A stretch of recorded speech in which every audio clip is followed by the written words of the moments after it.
3 நாள் 4 நாளா நல்ல மழை ஏரியாவில். வீட்டில் கரண்ட் வேற இல்லை.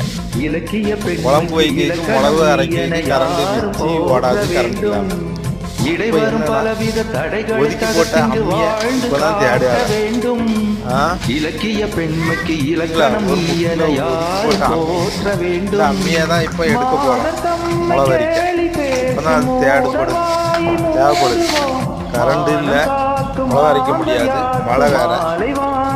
அம்மி ஒதுக்கி போட்டு அம்மியில தான் இப்போ மிளகு அரைக்க போறோம். மானம் காக்கும் மாந்தர் யாருக்கும் மாலை வாங்கி போடுவோம். வீடு காக்கும் பெண்ணை வாழ்த்தி நாடும் ஏடும் பேச வேண்டும். மனதில் உறுதி வேண்டும், வார்த்தையிலே தெளிவும் வேண்டும்.